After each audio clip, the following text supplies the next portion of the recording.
लोकांपर्यंत पोहोचल. मला पुरुषांचं जास्त माहित नाही. पुरुष पार्ट्या करू शकते, मटणा खाऊ शकते, सगळं काही करू शकते, पण माझी एक एक महिला या पेंडॉल खाली बसलेली ती सगळ्यांच्या डोळ्यात फक्त एवढाच आहे, आमचं झालं पण आमची येणारी पिढी, आमच्या मुलांचं भविष्य काय. त्याकरिता आमची सरकार भारतीय जनता पार्टीची, देवेंद्र फडणवीसजी, आमचे बावनकुळे साहेब त्या मतदारसंघाला कमी पडू देणार नाही. मी एवढा शब्द तुम्हाला देऊ शकते. परवाच्या दिवशी आमचे देशाचे प्रधानमंत्री नरेंद्र मोदीजींनी धर्माचा ध्वज जेव्हा उभा केला तेव्हा पाकिस्तानातून बोटा येणं सुरू झाल्या. काय सुरू झाले? पाकिस्तानचे लोक आमचे हिंदुस्थानचे अयोध्यामध्ये राम मंदिरावर जे धर्माचा ध्वज लागला वहां से उनकी दुखना शुरू हो गया. वो बोलते हैं कि नरेंद्र मोदी जी अपने विचारों का, अपने पक्ष का, अपने पार्टी का, अरे राम भगवान किसी पार्टी के नहीं, हमारे खून में राम भगवान जीते हैं. तो मैं इतना ही बोलना चाहूंगी. मैं फक्त आपल्याला एवढंच मनासाठी इथे आली आहे, जो धर्म ध्वज को हाथ उंगली दिखाएगा उसका उंगली काटने की ताकत ये हिंदुस्तान में, हिंदुस्तानियों के ताकत में और खून में दिखाई देता है. पाकिस्तान अब तक, अभी तक तुम्हारी सुनी गई हिंदुस्तान में, अब इस देश में एक शेर है, उसका नाम प्रधानमंत्री नरेंद्र मोदी है. अब उंगली दिखाओगे तो उंगली काटी भी जाएगी. अब इस देश में संविधान और भारत माता के नारे के आगे किसी की भी नहीं चलेगी.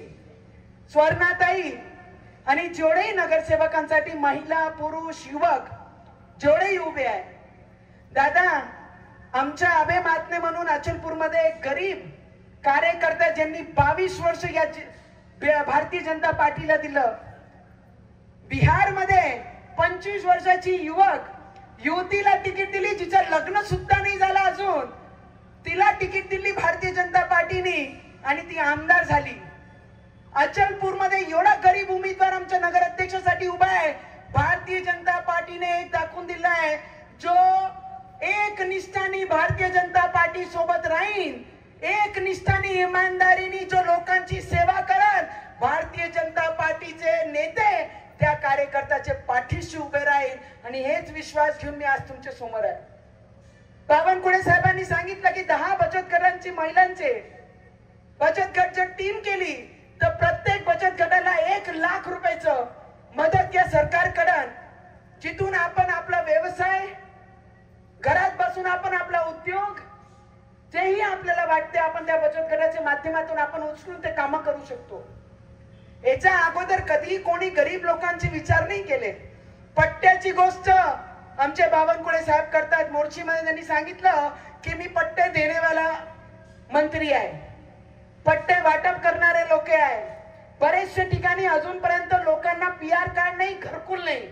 मी तुम्हाला शब्द देते, जेवढेही लोकांचे पट्टे बाकी राहील त्या लोकांना पट्टेही भेटन आणि ज्या लोकांना घरकुल नाही भेटन, स्वर्णताई बावनकुळे साहेबांनी तुम्हाला सांगितलं, तुम्ही फक्त सह्या करून ठराव घ्यायचा नगरपंचायत मध्ये बसून, बाकी पूर्ण काम करून देण्याची जबाबदारी माझी.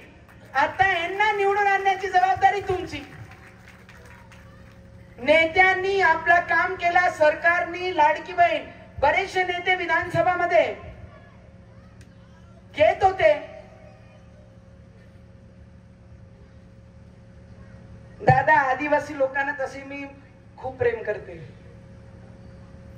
पूर्ण महाराष्ट्राला माहित आहे, पूर्ण देशाला माहित आहे की आदिवासी म्हटल्यानंतर आमचा आमदार जेव्हा आपण उभा केला तिथे माझे सासरी म्हणजे रवीजींचं मतदारसंघ, माहेर म्हणजे मेलघाट.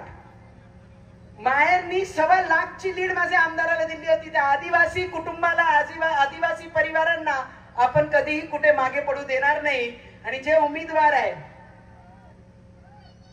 तुम्ही सुवर्णाताई काळजीच करू नका, तुम्ही आता आमच्या परिवारातले झाले आहे. कारण जेव्हा मी मेलघाट मध्ये जाते तो कोणाची ऐकले जात नाही, पण हमारी बेटी और बहन आई है. और तुम्ही आदिवासी परिवारातून म्हणजे तुम्ही माझे परिवारातलेच आहे, तर तुमच्या पाठीशी आम्ही नेहमी उभा राहू. फक्त मी नाही, आमच्या देशाचे प्रधानमंत्री सुद्धा आदिवासींसाठी या देशामध्ये भरपूर फंड, भरपूर शाळा, एकलव्य शाळेसारखे किती 150 शाळा मी जेव्हा खासदार होते तेव्हा त्यांनी उद्घाटन केलं होतं. मी आज फक्त तुम्हाला विनंती करायला आली आहे, चेन तोडू नका.